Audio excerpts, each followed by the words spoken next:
What's up, folks? Justin Phillip here from Dog Times Productions, and today I just want to talk to you guys briefly about some of the pros and cons of submitting your projects to film festivals versus just uploading them to the internet world.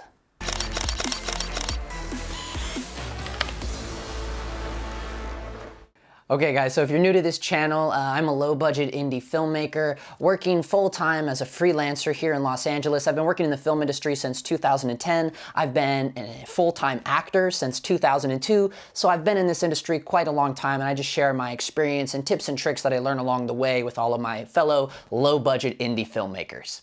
Okay, so today's topic, we're talking about submit your project to film festivals all over the globe versus just uploading to YouTube or any social media. I created a couple films, You Have Arrived and Wolf Game. Now those are two short films. I co-wrote both of those with my current fiance. I directed both of them, I produced both of them, and I acted in both of them as well. I submitted both of those to film festivals. You Have Arrived did very, very well. Played down in Rio de Janeiro. It played out in Detroit, which was cool because I'm an alum of Wayne State University. That's where I got my master's in theater. And it played at a lot of local film festivals here in LA. It got to play at the Burbank Theater, so it was cool, right? It played around. Wolf Game we made the following year. Didn't do quite as well in the film festival circuit. However, it did play at the Cannes Short Film Corner, so that's pretty cool. It played at the Chicago Art Fest, and it also played at the Laemmle Theater. It's an independent art theater here in Los Angeles. So there is some cool benefits and pros and cons of that, and I want to talk to you guys about that today. You Have Arrived was my very first project I had ever produced, and I fully funded it. It's a 7-minute proof of concept short film, and was spent close to $10,000 when it was all said and done. Now that cost does include film festival submissions. I went a little crazy. It was my first time submitting to film festivals, and I spent probably $2,000 on film festival submissions alone with that film. I just went a little crazy with it, right? I paid all the actors and crew, and it just kind of had a high production value for a 7-minute short film, which was a proof of concept. There's not a big demand for proof of concepts in the film festival world, right? So it's hit or miss. So if you are making proof of concepts, I would want to share with you out of my experience to make sure that people don't know it's a proof of concept. Meaning, like with You Have Arrived, I literally just pulled a scene out of the film and we made it where there's no beginning, middle, and end, and it kind of just leaves it wide open, and it does seem like a long trailer. So I just want to throw that out there. Make sure, if you're submitting to short film festivals, make sure it's concise story, it can stand on its own, has its own legs. However, it still did pretty well. It played around, it did very well. Then the following year is Wolf Game. Didn't spend nearly as much money on that. I did have a co-producer friend on that. I wrote a role for him, and so there was some co-producing going on. I spent maybe a quarter of the amount of money I spent on You Have Arrived, and it didn't do so well. However, I was more meticulous and more specific on what film festivals I was submitting Wolf Game to. It is cool to see your film on a big movie theater screen, you know, it's like the same theater you see your weekly movies at, and that's a cool experience. And it is pretty cool to, at different film festivals, there's different audiences, and I enjoyed sitting in the back and watching the audiences watch my movies, right? Because every audience, you get different reactions at different moments, and it's cool to experience that and take notes for yourself. And the overall experience is cool. The drawback to this stuff is the amount of money you're gonna spend on these film festivals. Unless you get into the early bird deadlines, you're gonna be spending a lot of money. And then if you get into said film festival, then if it's a big time real film festival, meaning they have a real theater, you're gonna have to pay to get a DCP made. Now granted, if you do it once, you have it for all the other film festivals, but getting a DCP made is not cheap. If you don't know what a DCP is, it's basically a file, a very specific file, large file you have to get made of your project where it can be played on an actual real movie theater projector. It's very expensive. To give you an idea, the price goes up per minute. And just to get a 7-minute film such as You Have Arrived, get a DCP made of that was over $200. For a 7-minute film. So it gets pretty pricey, you know, and then also if it's out of state film festival, you want to go to it, you got to factor in the travel, the accommodations. They don't cover any of that for you. So the film festival circuit can be very expensive. You just got to go in thinking for every film festival you're submitting to and spending that 50 to $100 to submit to it, you got to know that you're probably not going to get in it.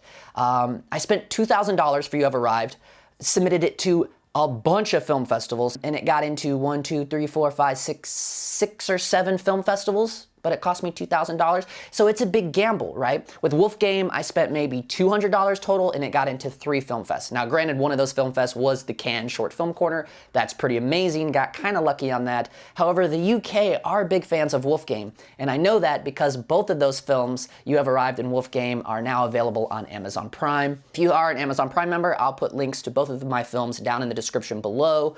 If you're not an Amazon Prime member, then it's like 99 cents to watch them. But if you don't want to spend that 99 cents and you're not an Amazon Prime member, maybe I would encourage you to go to my website, justinphillip.net, click on the Dog Times Productions tab, and you can at least watch the trailers. So yeah, you do have to spend a lot of money to get some kind of results. That's just kind of the name of the game. Another thing I want to talk about is that a lot of the smaller film festivals, especially here in the LA area, are garbage. They're crap. Before I started making my own stuff back in 2016, I would go to a lot of film festivals as an actor for films I was in. So I have a lot of experience with going to a lot of these film festivals, especially here in the LA area, and a lot of them can be highly, highly depressing, okay? They're garbage. A lot of them are. So you gotta really do your due diligence, do your research on these film festivals. And the best place to do your research, in my opinion, is filmfreeway.com. It's really great. You can really hone in on specific film festivals, watch their deadlines. As one thing I wanna stress to you guys is make sure you're submitting your films in the early bird deadlines. That's the best time, and I think now with my experience, the only time to submit your films is during the early bird deadlines. It's gonna be the lowest cost, and it's just gonna be a better overall experience for you rather than, unless you're like, you got some gold and you got this wonderful, great story and it's unique and you're going for the top 5. Let's talk about the top 5 real quick. Sundance, Tribeca, South by Southwest, Toronto, and Cannes, right? To me, those are the top 5. Those are the big ones. Meaning if you've went out and you've made a feature film, I would submit to those 5 and those 5 only.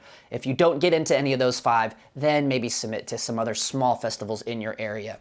And I say to wait on those because for those top 5, if you get into those, a lot of times if you've already played it at like another little festival in your hometown or wherever, and they find out about that you've already played it somewhere, they generally won't play it at theirs. So if you are going to shoot for the top 5, I would sit back and wait to get the results on those before you start submitting anywhere else. Because in my opinion, these are the ones, those top 5 festivals are the ones that are gonna propel your career. It's gonna pretty much probably change your life. So those are the ones that you kind of wanna wait it out and see. Those are the ones you wanna shoot for, right? Especially if you're making a feature film. I would submit to those and then sit back and see what happens. If you don't get in any of them, then I would start submitting to maybe some smaller festivals if you wish.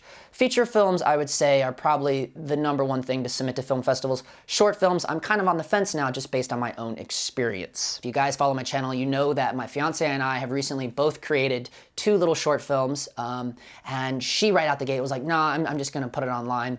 And with me, with my early 2000s, I was kind of on the fence about it. I was thinking, well, I don't know. I was gonna maybe submit it to some short film fest, and I even reached out to the Laemmle Theater. That's the NoHo Film Fest here in Los Angeles, and because both of my films played at the Laemmle Theater, which is kind of a big art independent theater here in LA, and that was pretty cool. And they were gonna give me a huge discount to have early 2000s play there.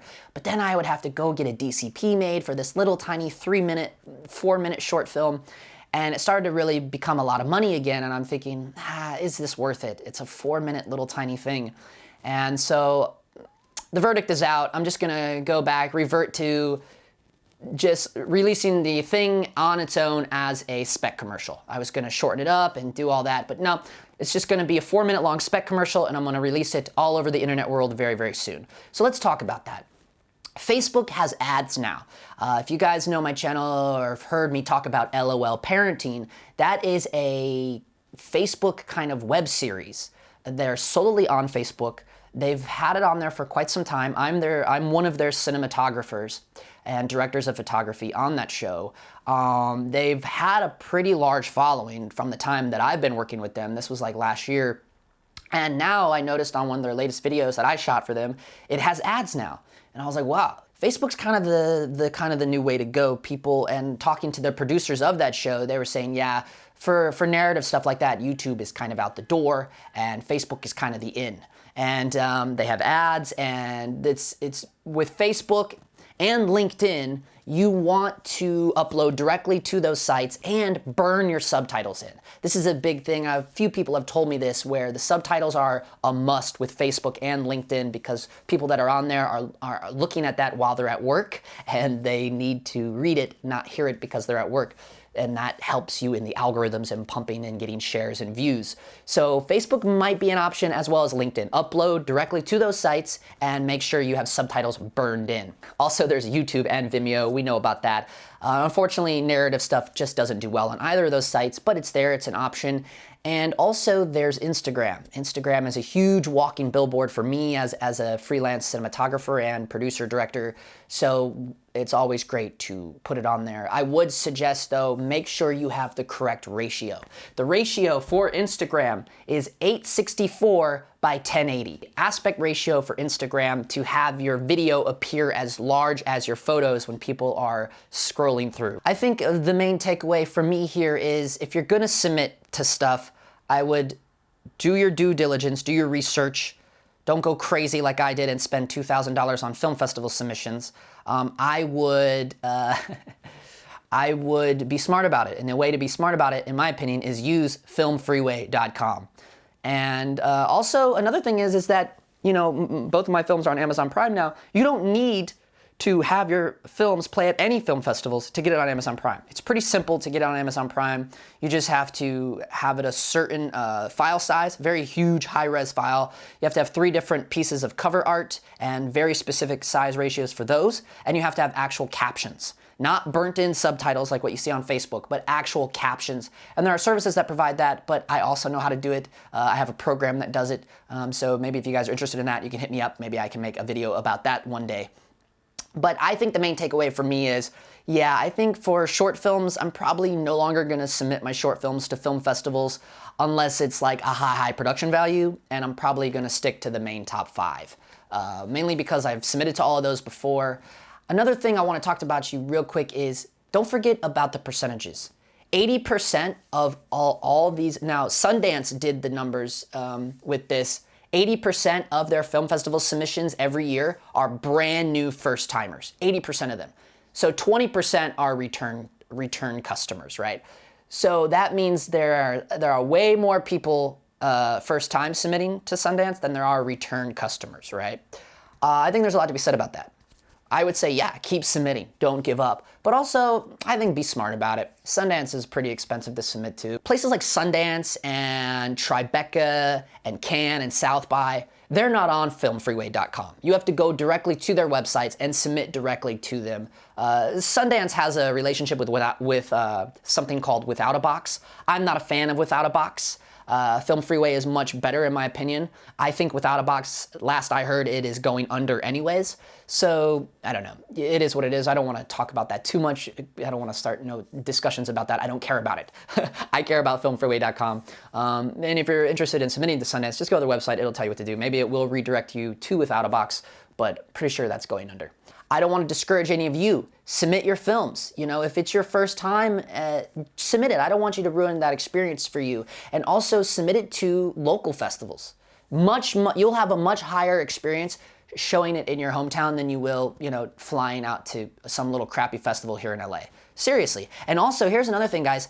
What I did is, the best experience I've ever had was my own private screenings, you know, the cast and crew parties. It's pretty simple. You find a little theater, a real theater where they do stage plays. A lot of those places have projectors, and you say, hey, how much is it to rent here one night? What, $50 to $200? Rent it out for the night. You can play your video, just bring your laptop, you know, have a .mov or MP4 or whatever your little file is. It'll project on the screen, and then you buy some food and drinks, and you have all your family and friends come out, your entire cast and crew, all of their family and friends. It's a big turnout, and that is a lot of fun. And it's your own film festival, so don't forget about that either, guys. Okay? So with that being said, as always, thanks for watching, and for now, that's a wrap.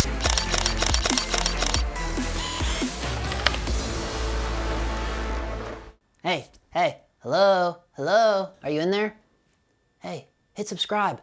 Hit that subscribe button. Hit the like button. Better yet, hit the dislike button. I hate this guy. He's so annoying, so rude. What a jackass. Huh? Am I right? God, I hate this guy. I hate him. Hated. What's up, haters? Hated.